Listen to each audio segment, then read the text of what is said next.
KPM. Apa khabar semua? Selamat sejahtera adik-adik. Dan hari ini anda sedang menonton Sukses SPM 2021 bersama saya Chris MJ. Nah, adik-adik sudah tahu kes harian hari ini sudah mencapai beribu-ribu. Oleh sebab itu, Chris nak ingatkan untuk sentiasa jaga SOP ya. Bila pakai pelitup muka, pakai betul-betul dari atas hidung ke bawah dagu.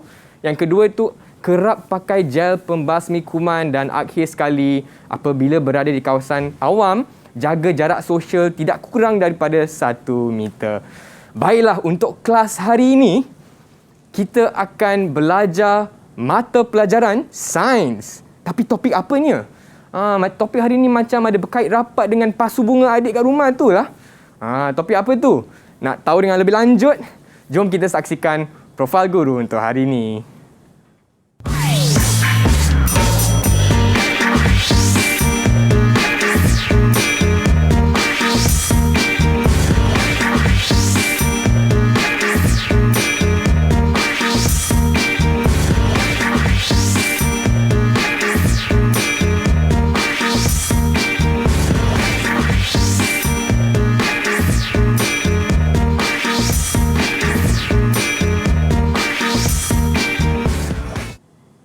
Itu dia bersama kami di dalam studio Sukses pada hari ini ada Cikgu Rosam, Guru Sains dan Biologi. Hai Cikgu, apa khabar? Baik, sihat. Sihat ya Cikgu. Cikgu dari sekolah mana Cikgu? Dari SMK Putrajaya Presin 11-1. Okey. Dan Cikgu dah berapa lama dah ajar subjek sains? Kalau subjek sains bermula 2007 sehinggalah kini. Wow, memang Cikgu dah berpengalaman lah dalam ajar subjek sains di mata pelajaran hari ini ya.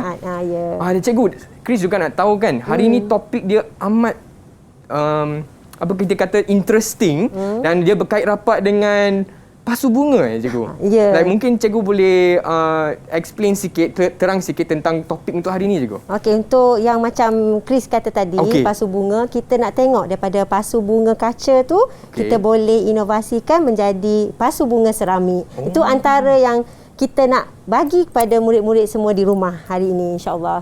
Okey Cikgu. Jadi sebelum kelas bermula hari ini, bukan kita berdua saja kan Cikgu? Ya, bukan. Kita juga ada kawan-kawan dari SMK Putrajaya Presin 11-1 atas talian. Hai semua. Hai semua. Alright, jom kita berkenalan dengan kawan-kawan kita atas Google Meet pada hari ini. Boleh bagi tahu kami nama dan cita-cita. Okey, siapa nak mula dulu? Mungkin Haziq. Salam sejahtera. Saya Haziq Iman bin Hafizi. Saya dari SMK PP 11-1 dan cita-cita saya adalah menjadi chef. Menjadi chef. Bunyi sedap tu. Alright, thanks Haziq. Next, kita seterusnya kita pergi dengan Luqman. Hai Luqman. Hai. Assalamualaikum dan salam sejahtera. Nama saya Luqman Al-Hakim bin Muhammad Jamali. Saya juga daripada sekolah SMK Putrajaya Presin 11-1. Cita-cita saya adalah untuk menjadi usahawan. Usahawan. Alright. Seterusnya kita ke Aina. Hai Aina. Hai. Salam sejahtera. Nama saya Nur Aina Natasha binti Hamzah. Cita-cita saya ingin menjadi seorang peguam. Peguam. Hebatnya. Aina. Seterusnya kita pergi dengan Nazmi. Hai Nazmi. Hai. Assalamualaikum dan salam sejahtera. Nama saya Muhammad Nazmi bin Muhammad Nawawi dari SMK Putrajaya Presin 11-1. Cita-cita saya ingin menjadi seorang ahli perniagaan. Ahli perniagaan juga. Alright. Seterusnya, siapa kita ada? Kita ada Marsha. Hai Marsha. Nama cantik. Terima kasih. Assalamualaikum dan salam sejahtera. Nama saya Nur Marsha Iwana binti Abdul Rahim. Saya dari sekolah SMK Putrajaya Presin 11-1. Cita-cita saya untuk menjadi seorang usahawan. Dah ada 3 usahawan dalam ini. Dan akhir sekali kita ada Kisti. Hai Kisti. Hai, Assalamualaikum warahmatullahi wabarakatuh. Nama saya Kisti Hanan dari SMK Putrajaya Presin 11-1. Cita-cita saya nak jadi pelukis. Alright, very good. Baiklah. Kita sudah perkenalan dengan rakan-rakan sekelas saya untuk hari ini. Tapi sebelum kelas bermula, cikgu, apa kata kita praktis SOP dulu, cikgu? Kita latih buat amalkan SOP. So, boleh tak cikgu ke meja istimewa saya ni? Ambil dulu ya. Pakai gel pembasmi kuman. Okey, Chris pun nak pakai sikit. Alright. Dan untuk jaga keselamatan semua di studio pada hari ini, kita akan sentiasa pakai pelitup muka, ya? Dan cikgu, apa kata kita berehat seketika dan kita akan kembali lagi lepas ni untuk kelas cikgu, boleh tak? Okey, boleh. Alright, dan anda yang tengah menonton jangan ke mana-mana, kita akan kembali lagi di Sukses SPM 2021. Didik TV KPM. Hai semua, kembali lagi di Sukses SPM 2021 bersama saya Chris MJ dengan juga Cikgu Rosam dan kawan-kawan saya dari SMK Putrajaya Presin 11-1. Baiklah, sebelum rehat tadi, kita sudah tahu cita-cita adik-adik kita dalam Google Meet hari ini. Ada yang nak jadi chef, ada yang nak jadi usahawan. Tapi Abang Chris juga nak tahu, apakah pandangan anda mengenai topik hari ini? So mungkin Abang Chris nak tanya Aina, apakah pandangan anda tentang topik hari ini?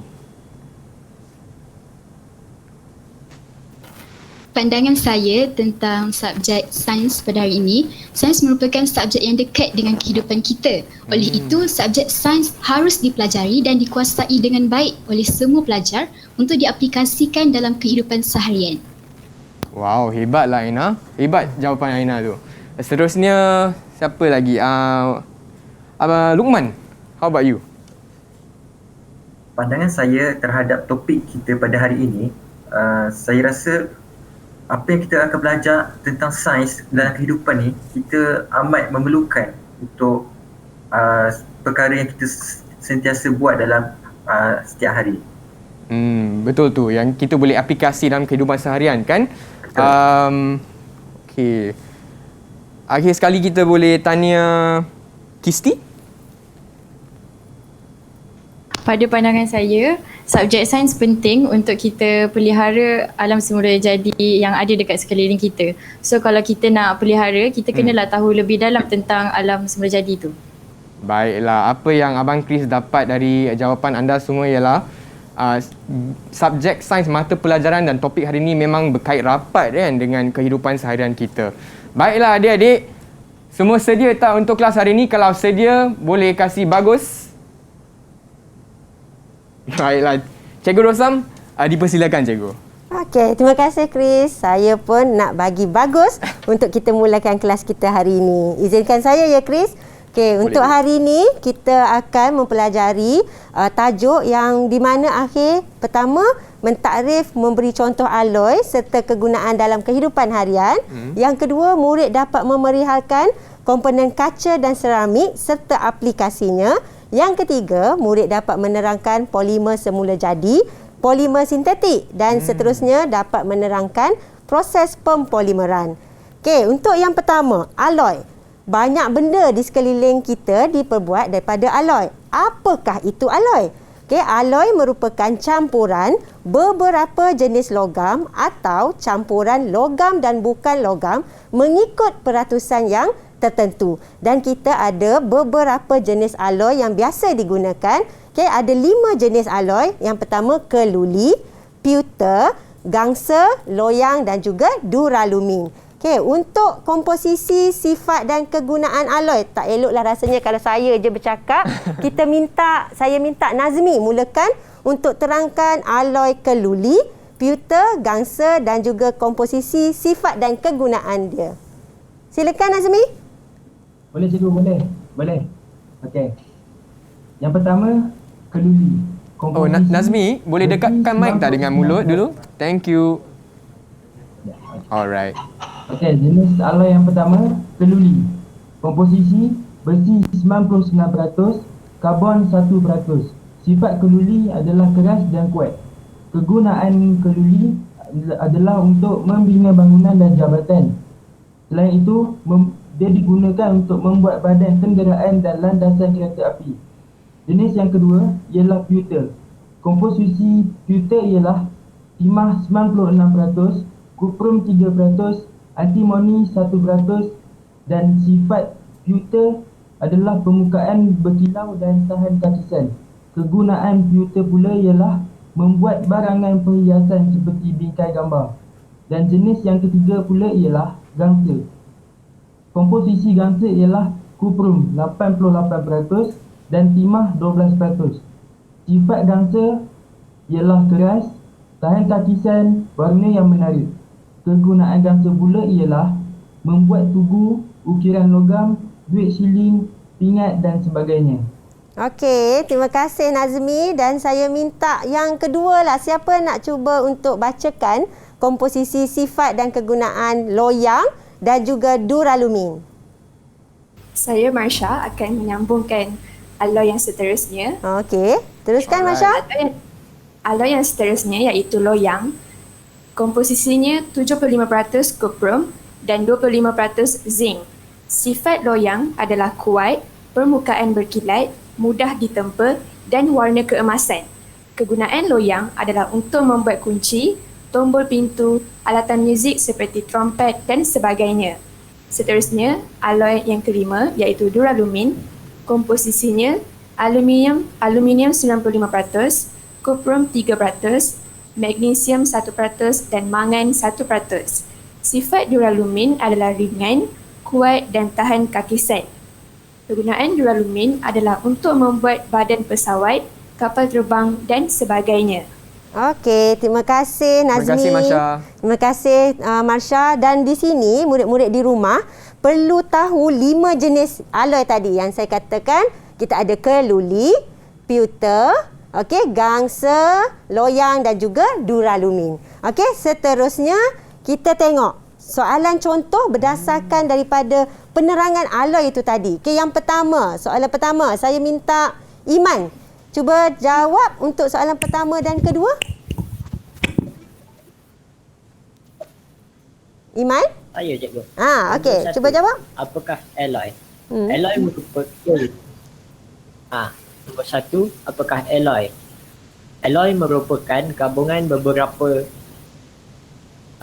logam ataupun campuran logam dan bukan logam mengikut peratusan tertentu. Okey. Yang kedua, nyatakan 5 jenis alloy. Yang pertama, keluri. Yang kedua, pewter. Ketiga, gangsa. Keempat, loyang. Dan kelima, duralumin. Duralumin. Okey, ini contoh soalan yang mungkin ada dalam bentuk objektif ataupun subjektif. Dan yang soalan ketiga, nyatakan komposisi dan kegunaan keluli. Siapa yang boleh cuba jawab untuk soalan yang ketiga? Saya nak cuba cikgu. Okey, boleh Kisti. Nombor 3 Kisti. Nyatakan komposisi dan kegunaan keluli. Keluli mempunyai komposisi besi 99% dan karbon 1%. Kegunaan keluli adalah untuk membina bangunan dan jambatan serta membuat landasan kereta api dan badan kenderaan. Okey, bagus. Terima kasih Kisti. Okey, di mana untuk soalan komposisi dan kegunaan alloy, murid-murid perlu ingat setiap peratusan yang tertentu. Tu perlu diingat, okey, untuk calon-calon SPM 2021. Dan di sini nak ditekankan kebanyakan logam tulen lembut dan mudah terkakis. Jadi ciri ni tak sesuai untuk hasilkan kebanyakan benda di sekeliling kita. Maka proses pembentukan alloy ataupun lebih dikenali sebagai pengaloyan dilakukan untuk membaiki sifat logam tulen. Jadi atom di dalam logam tulen ni dia akan tersusun secara teratur dan berlapis-lapis. Jadi bila teratur dan berlapis-lapis, lapisan atom logam tulen dia mudah menggelongso apabila dikenakan daya. Seterusnya kita tengok macam mana yang dikatakan dengan proses pengaloyan. Okey, apabila satu atau lebih unsur logam atau bukan logam dicampurkan ke dalam logam tulen, atom-atom ini akan menyukarkan penggelongsoran antara lapisan atom logam tulen. Sebab apa? Sebab atom unsur mempunyai saiz yang berlainan. Maka alloy lebih kuat, lebih keras berbanding dengan logam tulen. Jadi murid-murid boleh tengok atom logam tulen saiznya sama dan dicampurkan dengan unsur asing, maknanya proses pengaloyan dilakukan. Jadi hasilnya adalah lebih kuat, lebih keras. Okey, seterusnya untuk mengkaji ciri-ciri alloy. Mengkaji ciri-ciri alloy, kita ada 2 eksperimen yang boleh dilakukan. Apa kata kita minta Nazmi untuk terangkan berkenaan dengan eksperimen yang pertama? Boleh Nazmi, eksperimen yang pertama? Boleh cikgu. Terima kasih. Okey, eksperimen untuk kaji ciri-ciri alloy. Okey, pada gambar raja yang pertama, kita ada benang, pemberat 1 kg, pemberat meter, pembaris meter, bola keluli, pita solofan, bongkar kuprum atau gansa. Okey, pemerhatian daripada raja yang kita nampak tu, bongkar gansa menghasilkan lekukan yang kecil berbanding blok kuprum. Okey, inference-nya pula, kerana gansa lebih kuat atau keras berbanding bongkar kuprum. Hipotesis daripada eksperimen di atas ialah alloy lebih kuat atau keras berbanding logam tulen.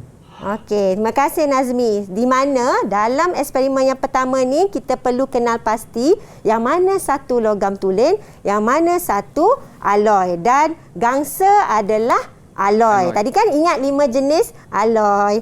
Okey, seterusnya kita ada eksperimen yang kedua. Saya boleh menerangkan untuk eksperimen yang kedua. Eksperimen yang kedua, terdapat 2 tabung uji yang telah ditunjukkan pada raja. 2 tabung uji telah dimasukkan dengan air untuk tabung uji. Untuk tabung kita adalah dimasukkan paku, manakala untuk tabung uji Q adalah paku keluli. Untuk pemerhatian, paku keluli tidak berkarat manakala paku besi berkarat. Inferensnya ialah kerana paku keluli tahan kakisan berbanding paku besi. Hipotesis bagi eksperimen yang kedua ini ialah alloy lebih tahan kakisan berbanding logam tulen. Okey, terima kasih Luqman. Di sini seterusnya saya nak minta anak-anak kesayangan ni sebelah satu cuba lukis, labelkan zarah-zarah dalam paku besi dan paku keluli itu tadi. Okey, saya perlukan kertas kosong dan juga marker untuk mudahkan lagi. Okey, tunjukkan. Ada tak? Ada tak kertas kosong masing-masing? Alright, semua dah bersedia. Okey, dan saya minta tuliskan paku besi, paku keluli dan lukis, labelkan zarah-zarah dalam masa 2 minit. Siapa cepat, PBD tinggi ni. Okey, teruskan. Okey, cikgu, sementara kita tunggu rakan-rakan saya lukis, saya nak tanya mengenai soalan contoh sebelum ni, cikgu. Okey. Apakah alloy dan 5 jenis alloy, semua jawapan yang untuk soalan tu kita boleh dapat dari meja yang cikgu dah kongsi tadi kan? Ya, dalam jadual tu semua jadual lengkap tadi. Maknanya alloy ada 5 jenis. Contoh tadi kan diberi keluli, karbon 99%, 1% adanya ni. Kemudian apa kegunaan, apa sifat, semua lengkap. Ya. Jadual tadi. Okey, semua dah ready? Dah. Okey. Tinggi tu, bagus tu. Nah, kalau dah ready boleh tunjuk. Cuba tunjukkan bagus. Kedua-dua untuk lukisan paku besi dan paku keluli. Mana paku besi, paku keluli. Okey, ingat di sini ya, sama juga dengan murid-murid di rumah, bila ada soalan lukis, labelkan kan. Mesti bila lukis mesti ada label. Baru kita tahu apa yang dilukiskan tu. Contoh, tengok sekejap, mana angkat semula. Yang mana? Okey, contohnya boleh nampak. Okey, yang kisti tu saya boleh nampak. Okey, untuk paku besi yang ada hanyalah zarah-zarah besi sahaja. Sebab apa? Sebab besi adalah logam tulen. Untuk paku keluli, tadi keluli adalah alloy. Alloy ada komposisi besi dan juga karbon. Jadi besi dan juga zarah karbon. Okey, bagus. Semua betul. Saya harap di rumah juga murid-murid dapat memberi jawapan yang tepat apabila diberi soalan tentang lukis dan labelkan zarah dalam paku besi, paku keluli. Okey, tahniah semua. Tahniah semua. Okey, dan ini adalah perbandingan antara alloy logam tulen. Bila ada soalan perbandingan, mesti ada persamaan, mesti ada perbezaan. Dan untuk persamaan alloy dengan logam tulen, kedua-dua adalah konduktor elektrik, konduktor haba. Beza untuk alloy logam tulen, untuk alloy lebih keras dan kuat, lebih tahan kakisan, lebih menarik, terdiri daripada 2 atau lebih unsur, sukar ditempa, sukar dimulurkan, atom tidak mudah menggelongsor dan atom tidak disusun mengikut tertib susunan. Berbeza dengan logam tulen. Okey, sebab ni semua soalan yang penting apabila diberi perbandingan. Ada soalan perbandingan, mesti dinyatakan persamaan dan juga perbezaan. Terpulang pada kehendak soalan, nak berapa perbezaan. Kalau diminta 2, bagilah 2 perbezaan. Cikgu, okay? Ya? Ada soalan cikgu? Ya. Boleh tanya tak cikgu? Boleh. Ya. Cikgu, Chris nak tanya, apakah kegunaan alloy dalam kehidupan seharian kita, cikgu? Kalau alloy tadi kan kita tengok semula jenis-jenis alloy kan. Antaranya bina bangunan. Itu kegunaan alloy dah. Okey. Jadi ni perbezaan dan persamaan. Okey. Dan ni tadi apa yang nak ditanya oleh Chris tu, kegunaan alloy dalam kehidupan seharian. Okey, antaranya untuk superkonduktor yang boleh mengalirkan arus elektrik pada kecekapan tinggi tanpa rintangan. Apa yang digunakan? Okey, kita ada alloy superkonduktor diguna untuk buat landasan kereta api berkuasa tinggi supaya kereta api dapat bergerak secara terapung, dapat mengelakkan geseran antara landasan dengan badan kereta api. Jadi, bolehkan kereta api itu bergerak dengan sangat laju. Dan yang kedua, kita guna alloy superkonduktor ni dalam pembuatan peralatan mesin pengimejan resonans magnetik MRI. Okey, ini adalah superkonduktor untuk kegunaan alloy dalam kehidupan. Kita ada juga keluli untuk buat apa? Pembinaan bangunan. Kita ada duralumin untuk buat badan kapal terbang yang ringan dan kuat. Dan kita ada loyang untuk digunakan membuat alatan muzik. Okey, ini adalah kegunaan-kegunaan alloy dalam kehidupan seharian. Okey. Dan ada soalan lagi? Dan semua okey semua? Memang menarik cikgu sebab setiap tiap-tiap hari sebenarnya kita main muzik, kita guna handphone, tapi sebenarnya semua alat yang cikgu sudah explain tadi, yang terang tadi, sebenarnya banyak material yang guna alloy kan cikgu? Ya. Semua yang dalam kehidupan kita ni kalau kita nampak apa di sebelah kiri, apa di sebelah kanan, semua tu adalah terdiri daripada alloy. Baiklah cikgu. Cikgu Chris nak minta rehat sekejap, boleh tak cikgu? Pen sudah habis ink. Chris nak pergi beli dari kedai buku sekejap. Dan kepada adik-adik yang sedang menonton di rumah, jangan ke mana-mana. Kita akan kembali selepas ini dan kita akan melitupi topik kaca dan seramik pula ya. Dan jangan ke mana-mana, kita akan kembali ke Sukses SPM 2021. Hai semua, masih lagi di Sukses SPM 2021 bersama saya Chris MJ dengan rakan-rakan sekelas saya dari SMK Putrajaya Presin 11-1, dan hari ini kita belajar mata pelajaran sains. Secara spesifiknya topiknya ialah kimia industri. Dan cikgu, sebelum ni kita sudah belajar tentang alloy, betul tak cikgu? Ya, alloy. Dan sekarang kita akan belajar tentang kaca. Kaca dan seramik. Betul. Alright cikgu. Okey, terima kasih Chris. Okey, tadi kita dah tengok 9.1 tentang alloy. Kita sambung dengan 9.2 kaca dan seramik. Okey, kaca diperbuat daripada silika. Silika ialah sebatian yang mengandungi silikon dioksida dan wujud secara semula jadi dalam pasir. Silika tulen dileburkan sekitar 1500 darjah Celsius sehingga menjadi cecair dan dibentuk menjadi kaca. Ya Chris? Okey, dan seterusnya kita tengok jenis kaca, komposisi dan ciri-cirinya.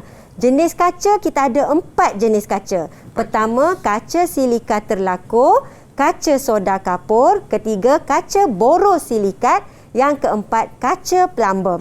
Dan setiap komposisi untuk jenis kaca ni berbeza. Contohnya untuk kaca silika terlakur, kita ada komposisi silika dan ciri-cirinya tahan terhadap haba, lengai terhadap bahan kimia. Dan kaca soda kapur komposisinya silika, kalsium karbonat, natrium karbonat, dan ciri-cirinya juga takat lebur yang rendah, mudah dibentuk. Dan bila kita tengok jenis kaca yang ketiga, kita nampak ada kaca borosilikat, komposisinya berbeza. Dan terdiri daripada apa? Silika, boron oksida, natrium oksida dan aluminium oksida. Dan kaca yang terakhir, kaca plumbum, Chris. Kaca plumbum kita ada komposisi silika, plumbum 2 oksida dan natrium oksida. Jadi untuk rajah ni, jadual ni, apa yang murid-murid di rumah dan murid-murid sebelah satu saya tu perlu tahu jenis kaca dan setiap komposisi kaca tersebut dan juga ciri-ciri kaca tersebut. Okey, dan seterusnya kita tengok pada apakah seramik. Penatlah rasanya nak minta sesiapa yang boleh bacakan apakah seramik? Saya nak cikgu, saya nak. Nazmi. Okeylah Nazmi, kita bagi peluang lagi ya Nazmi. Apa seramik? Okey. Apakah seramik? Seramik terdiri daripada bahan bukan logam yang terbentuk hasil daripada tindakan haba pada suhu yang tinggi. Seramik diperbuat daripada tanah liat. Komponen utama tanah liat ialah aluminium silikat. Ciri-cirinya pula ialah ianya tahan haba dan tekanan yang tinggi. Ianya juga sangat keras, rapuh, lengai terhadap bahan kimia dan tidak berkarat. Dan akhir sekali, ianya juga penebat haba dan elektrik yang baik. Gambar bawah tu macam mana dia ni berfungsi. Apa ya? Okey, maknanya apa yang Nazmi sampaikan berbeza dengan apa yang saya sampaikan tadi. Tadi adalah kaca. Apa yang Nazmi sampaikan ialah seramik. Dan seramik ni diperbuat daripada tanah liat. Dan cikgu, inilah cikgu berkait rapat dengan pasu bunga kan cikgu tadi? Ya, yang tu kita nak tengok tadi tu kan. Daripada pasu bunga kaca, kita buat jadi pasu bunga seramik, Chris. Okey, dan kita tengok ada aplikasi kaca. Yang pertama, radas makmal tu sendiri seperti bika, kelalangkon diperbuat daripada kaca borosilikat. Kerana apa? Ciri ketahanannya yang sangat tinggi terhadap haba dan bahan kimia. Okey, saya nak minta Tasha sambung untuk aplikasi yang seterusnya. Boleh cikgu. Aplikasi yang kedua untuk kaca ialah tingkap kaca yang luksina membenarkan cahaya masuk ke dalam rumah. Okey, itu untuk aplikasi yang kedua. Seterusnya, aplikasi kaca. Seterusnya, penutup kaca mentol diperbuat daripada kaca soda kapur kerana cirinya yang tahan haba dan mudah dibentuk. Dan yang terakhir sekali, prisma kaca yang diperbuat daripada kaca plumbum digunakan untuk mengkaji penyebaran cahaya kerana mempunyai indeks biasan yang tinggi. Okey, terima kasih Tasha. Maknanya murid-murid yang berada di rumah perlu tahu beberapa jenis aplikasi kaca. Maknanya apa barang, apa keperluan yang ada di luar sana yang melibatkan penggunaan kaca. Jadi antaranya yang boleh diberi jawapan macam ni, penutup kaca mentol dan juga prisma kaca.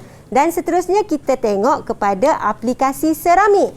Tadi aplikasi kaca, seterusnya aplikasi seramik. Siapa yang boleh bantu untuk bacakan bahan aplikasi seramik? Masya dah sedia cikgu. Masya dah sedia? Masya dah letak mic kat mulut dah cikgu. Ya, teruskan Masya. Baik, saya akan sambungkan aplikasi seramik. Yang pertama, pinggan mangkuk yang diperbuat daripada seramik kerana cirinya yang tahan haba dan tidak terkakis. Seterusnya, jubin seramik digunakan sebagai lantai kerana cirinya yang berkilau menjadikan lantai kelihatan bersih dan cantik. Okey, dan seterusnya? Yang ketiga, seramik digunakan dalam pembuatan gigi palsu kerana cirinya yang keras dan kuat serta lengai terhadap bahan kimia. Manakala aplikasi seramik yang terakhir, pasu bunga seramik adalah keras dan kuat. Okey, terima kasih Masya. Ya, boleh Chris. Jadi untuk aplikasi seramik dengan kaca, masing-masing ada 4 aplikasi cikgu. Ini antara. Jadi bila diberi pilihan untuk jawapan aplikasi kaca, aplikasi seramik, ni antara jawapan yang boleh diberikan. Faham, cikgu. Okey, ni tadi yang Chris kata pasu bunga kan? Dah keluar dah. Maknanya pasu bunga seramik tu keras dan kuat, sebab tu lebih diaplikasikan dalam kehidupan. Faham, cikgu. Okey, seterusnya kita ada soalan contoh untuk objektif. Kita minta siapa yang nak jawab? Siapa belum jawab lagi? Luqman senyum lebar-lebar ni cikgu. Luqman. Luqman nak jawab? Siapa nak jawab? Cepat. Saya cikgu. Iman nak jawab. Okey, Chef Iman boleh jawab. Chef Iman. Tak dengar. Apakah bahan utama dalam seramik? Okey. A. Silika, B. Natrium karbonat, C. Aluminium oksida, D. Aluminium silikat. Jawapan D. Aluminium silikat. Okey, tahniah Iman. Maknanya untuk soalan contoh objektif macam ni, murid perlu mengenal pasti bahan apa yang ada dalam seramik. Jadi jawapan yang tepat adalah D. Aluminium silika. Hebatlah Haziq. Okey, seterusnya kita tengok pada 9.3 polimer. Nampak Subtopik gambar baru, yang ditunjukkan. Subtopik baru cikgu. Ya, ni 9.3 polimer gambar tayar. Okey, tayar. Tahukah anda bahawa tayar merupakan barangan yang diperbuat daripada polimer? Tahu tak, Chris? Tak tahu cikgu. Oh, tak tahu. Chris asyik bawa kereta je cikgu. Tak tahu. Kita cuba tengok apa yang dimaksudkan dengan polimer. Jadi polimer ialah molekul besar berbentuk rantai yang terdiri daripada gabungan unit molekul kecil. Dan unit molekul kecil yang membentuk polimer ni kita panggil monomer. Maknanya satu unit monomer, satu unit monomer, ketiga monomer, monomer gabung jadi rantaian panjang membentuk polimer. Okey Chris? Okey semua? Okey, seterusnya kita tengok. Polimer ni ada dua jenis. Dikelaskan kepada polimer semula jadi dan polimer sintetik. Untuk polimer semula jadi kita ada 3, iaitu polimer kanji, protein dan getah asli. Dan monomer yang membentuk polimer semula jadi, glukosa untuk kanji, asid amino untuk protein, isoprena untuk getah asli. Manakala polimer sintetik, bila ada perkataan sintetik, maknanya polimer buatan manusia. Yang menggunakan bahan kimia. Kita ada 4. Polietena, polistirena, perspek dan juga getah sintetik. Dan setiap monomer untuk polimer sintetik adalah berbeza. Dan kita tengok apa yang dimaksudkan dengan proses pempolimeran dan proses penyah polimeran. Okey, proses pempolimeran kita ada monomer, kita ada polimer. Dan pempolimeran merupakan proses percantuman monomer melalui pembentukan ikatan kimia yang menghasilkan polimer molekul besar berbentuk rantai. Apa pula yang dikatakan penyah polimeran? Penyah polimeran maksudnya proses molekul polimer berbentuk rantai dipisahkan menjadi monomer-monomer melalui tindak balas kimia. Itu adalah orang kata definisi proses pempolimeran dan proses penyah polimeran. Faham cikgu? Okey, dan kita ada proses pempolimeran penambahan. Maknanya daripada ikatan ganda dua menjadi ikatan tunggal. Dan kita ada getah asli. Okey, getah asli. Tahu tak Chris apa getah asli tu? Tentang getah asli. Tahu lah cikgu. Okey, tak apa, kita sama-sama. Belajar bersama-sama lah ni cikgu. Ya, getah asli ataupun dikenali sebagai lateks. Lateks didapati apabila batang pokok getah ditoreh. Dan susu getah asli ni diproses menjadi getah polimer semula jadi dan ciri getah asli kenyal, lembut, tidak tahan haba, penebat elektrik yang baik dan tidak telap udara. Cikgu ada soalan cikgu. Cikgu, saya sebenarnya Chris nak tanya apakah tindakan asid dan alkali terhadap latex cikgu? Oh ya, mari kita sama-sama. Ya, kita tengok apa tindakan. Berbeza ni setiap satu. Tindakan asid, tindakan alkali terhadap latex. Kalau dalam tindakan asid, dalam lateks molekul getah berbentuk rantai diselaputi oleh membran protein. Gambar ni menunjukkan membran protein dan di luar membran protein mengelilingi permukaan luar ada cas negatif. Dan bila asid ditambah ke dalam lateks, ion hidrogen positif daripada asid akan meneutralkan cas negatif pada permukaan membran protein. Jadi bila tanpa cas negatif tu, molekul getah akan berlanggar antara satu sama lain. Jadi molekul membran protein tu akan pecah dan rantai polimer akan keluar dan dia akan saling berbelit lalu bergumpal. Jadi kesimpulan dia, bila ada asid kita campur ke dalam lateks, lateks tu akan bergumpal. Okey. Dan untuk latex kalau kita biarkan tanpa ditambah asid juga dia akan bergumpal. Dan beza untuk tindakan alkali, bila alkali ditambah dalam latex, ion hidroksida daripada alkali akan meneutralkan ion hidrogen daripada asid. Tanpa asid, charge negatif kekal pada membran protein, molekul getah tetap menolak antara satu sama lain. Jadi, molekul getah akan kekal dalam keadaan cecair. Itu untuk tindakan alkali. Dan di sini ada ciri-ciri getah asli. Okey, ada eksperimen macam mana kita nak tunjukkan bahawa getah asli ni bersifat kenyal. Getah asli ni ada takat lebur yang rendah.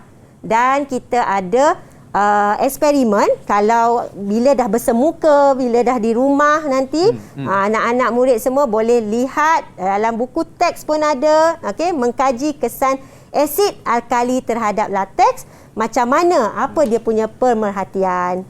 Cikgu, Chris ada soalan cikgu. Ya, Chris. Untuk eksperimen yang ni, kita kena buat kat sekolah tak? Kat makmal, dalam makmal.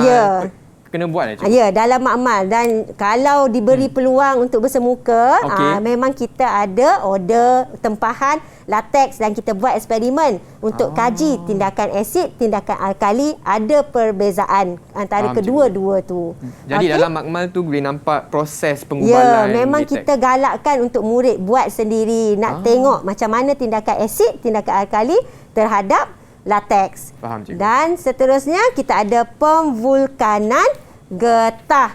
Pemvulkanan getah. Minta Luqman bacakan pemvulkanan getah. Boleh. Ya.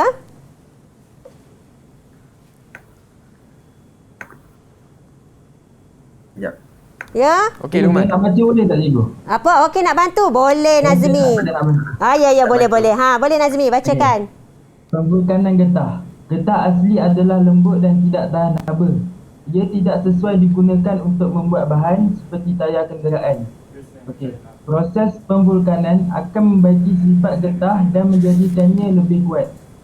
Pemvulkanan ialah proses pemanasan getah bersama sulfur. Melalui proses pemvulkanan, atom-atom sulfur akan ditambahkan ke dalam molekul-molekul polimer getah asli yang berbentuk rantai. Maka terhasillah getah tervulkan. Akhir sekali, semasa proses pemvulkanan, atom sulfur membentuk rantai silang antara polimer getah. Bawah tu dia punya pemvulkanan, proses pemvulkanan dia. Terima kasih Nazmi untuk telah tolong terangkan tentang pemvulkanan getah. Cikgu, Chris pun tengah ambil nota cikgu sekarang. Tapi saya masih nak copy yang slide ni cikgu. Saya belum habis lagi, tapi apa kata kita berehat seketika cikgu? Boleh. Boleh. Bagi anda yang sedang menonton, jangan ke mana-mana. Kita akan kembali lagi ke Sukses SPM 2021. Didik TV KPM. Masih lagi di Sukses SPM 2021 bersama saya Chris MJ dengan juga Cikgu Rosam. Dan mata pelajaran kita belajar hari ini ialah sains. Secara spesifiknya topik ialah kimia industri. Dan sebelum ni Cikgu Rosam pun telah kongsi ilmu tentang dan kita sudah belajar tentang alloy, tentang kaca dan seramik dan juga polimer. Dan Cikgu, Chris ada satu soalan lah Cikgu. Jadi tayar kereta, macam Chris punya Myvi kan, tayar kereta ni semua sudah melalui proses pemvulkanan getah. Betul tak Cikgu? Betul. Maknanya daripada getah asli dah dilalui proses pemvulkanan untuk dijadikan getah tervulkan. Okey Chris? Okey. Jadi seterusnya boleh kita sambung dengan penjelasan tentang apabila daya ni dikenakan, rantai polimer tervulkan sukar untuk menggelongsor antara satu sama lain. Dan yang kedua, apabila haba dikenakan, struktur molekul getah tervulkan sukar diputuskan. Dan getah tervulkan ni adalah lebih keras dan mempunyai ketahanan terhadap haba yang tinggi. Sebab tu Chris, getah tervulkan digunakan untuk membuat tayar kenderaan, sarung tangan getah dan juga tapak kasut. Dan seterusnya kita ada ciri getah tervulkan.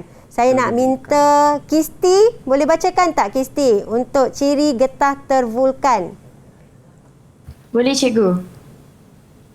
Ciri getah tervulkan ada 6. Yang pertama, keras dan lebih kenyal. Yang kedua, penebat elektrik yang baik. Yang ketiga, tidak mudah teroksida di udara. Yang keempat, tidak bertindak balas dengan asid dan alkali. Kelima, tidak telap terhadap cecair dan udara. Dan yang terakhir sekali, tahan terhadap haba. Okey, terima kasih Kisti. Terima kasih, Jadi, murid-murid di rumah juga perlu tahu setiap ciri getah tervulkan dan boleh ditanya dalam soalan, menyatakan 2 ciri getah tervulkan. Jadi, berilah beberapa pilihan yang diminta. Seterusnya kita tengok perbandingan antara getah tervulkan dan getah asli. Jadi, bila soalan perbandingan akan ada persamaan dan juga perbezaan. Ingat, mesti diberi persamaan dan juga perbezaan. Untuk persamaan getah tervulkan, getah asli, sejenis polimer, penebat elektrik yang baik, penebat haba yang baik, tidak telap udara, ataupun boleh diberi pilihan jawapan penyerap getaran dan bunyi yang baik serta kalis air dan minyak. Untuk perbezaan kedua-duanya, getah tervulkan keras dan kuat, mempunyai rangkai silang, lebih kenyal berbanding dengan getah asli, yang mana getah asli ni lembut, tiada rangkai silang, dan juga kenyal. Getah tervulkan juga lebih tahan haba dan mempunyai takat lebur yang tinggi serta sukar dioksidakan berbanding dengan getah asli. Kalau getah asli ni dia tak tahan haba, Chris, dan juga mudah dioksidakan. Seterusnya kita tengok teknologi. Teknologi terkini berasaskan getah. Kita ada asfalt terubah suai getah bekuan CMA sebagai konkrit asfalt untuk menurap jalan raya. Kenapa digunakan teknologi sebegini? Supaya tahan lebih lama, tahan haba, mengurangkan bunyi bising dan juga keretakan jalan raya. Yang kedua, getah kala merupakan cat lukisan yang dihasilkan daripada lateks untuk digunakan dalam kegunaan seni visual. Dan selain daripada apa yang dinyatakan, kita ada juga teknologi yang berasaskan getah, iaitu pad landasan yang diperbuat daripada getah diletakkan di landasan dengan enjin kereta api untuk kurangkan getaran dan juga bunyi. Faham, jadi ni antara teknologi terkini berasaskan getah, sebab kita tahu getah antara sumber utama di negara Malaysia. Okey Chris? Okey cikgu. Dan seterusnya kita tengok pada soalan contoh. Soalan contoh yang dikaitkan dengan proses pemvulkanan. Proses pemvulkanan. Dan kita ada minta dekat sini. Marsha, boleh Marsha? Untuk soalan boleh, ni. cikgu. Cuba baca soalan dengan cuba jawab untuk soalan 1 dan juga 2. Baik. Darjah 1.2 menunjukkan proses di mana getah asli dipanaskan dengan sulfur untuk membentuk getah C. Soalan pertama, namakan proses X. Proses X ialah proses pemvulkanan. Terusnya soalan kedua, nyatakan 2 ciri bagi getah C. Seperti mana yang kita tahu, getah C merupakan getah tervulkan. Jadi, ciri-ciri bagi getah C iaitu getah tervulkan adalah tidak mudah teroksida di udara dan keras dan lebih kenyal. Okey, terima kasih. Hebat Marsha. Cikgu, Chris ada soalan cikgu. Mengenai ciri-ciri getah tervulkan, kita ada beberapa kan cikgu? Ya, betul. Tapi biasanya soalan ni sekarang tanya 2 sahaja. Ya. So kita hanya nyatakan 2 je lah. Kita hafal, kena hafal semua ke atau lebih baik kita macam faham lebih? Kalau kita tengok tadi pada getah tervulkan kan, kita ada beberapa cirinya keras, kuat. Jadi ciri-ciri ni sepatutnya sebagai murid saya rasa perlu faham supaya apa-apa sebarang bentuk soalan yang keluar, dalam tangan macam ni je boleh jawab kan Chris.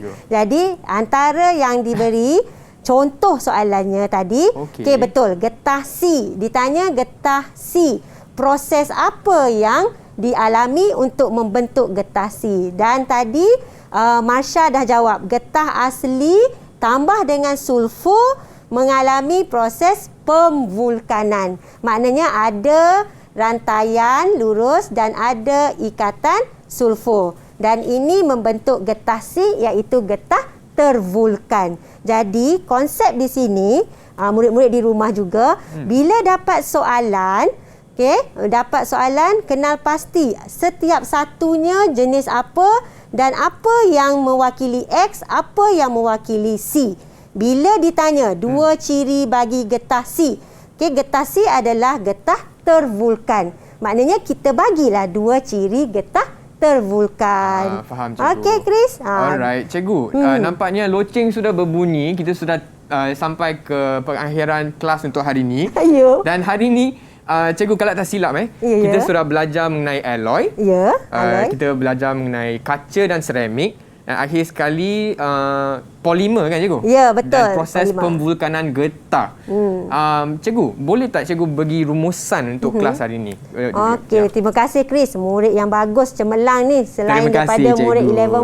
11-1. Sama dengan jadi kelas kita hari ni merangkumi apa yang macam Chris bagi tahu tadi kan, kita ada alloy, kita ada kaca seramik, kita ada tajuk polimer. Dan setiap satu ni perlu tahu definisinya dan setiap jenis ciri komposisinya sekali. Dan yang penting kita kena tahu setiap jenis tu apa kegunaan, apa aplikasinya dalam kehidupan seharian. Jadi macam mana sekalipun bentuk soalan yang keluar, kalau kita faham konsep alloy, kita faham apa itu kaca, apa itu seramik, kan? Apa itu maksud pempolimeran, penyah polimeran, jadi senang untuk kita capai A+ dalam sains SPM 2021. Hebatlah cikgu. So bukan sekadar hafalkan cikgu, kita kena faham dan tengok aplikasi seharian kita, kan betul, cikgu? Kes, ya. Dan rakan-rakan saya okey tak? Okey tak hari ni kelas? Kalau okey, tunjuk sign bagus. Alright, thank you so much. Dan dengan itu Chris nak ucapkan terima kasih kepada Cikgu Rosam kerana hari ini telah memang tunjuk Chris bagaimana kita boleh jawab soalan untuk mata pelajaran sains hari ini. Dan kepada anda yang tengah menonton di rumah, Chris harap agar apa yang telah diajar hari ini oleh Cikgu Rosam akan memberi manfaat dan juga menambahkan keyakinan diri semasa menjawab soalan SPM nanti. Dengan itu kita akan jumpa lagi di Sukses SPM 2021. Bye semua.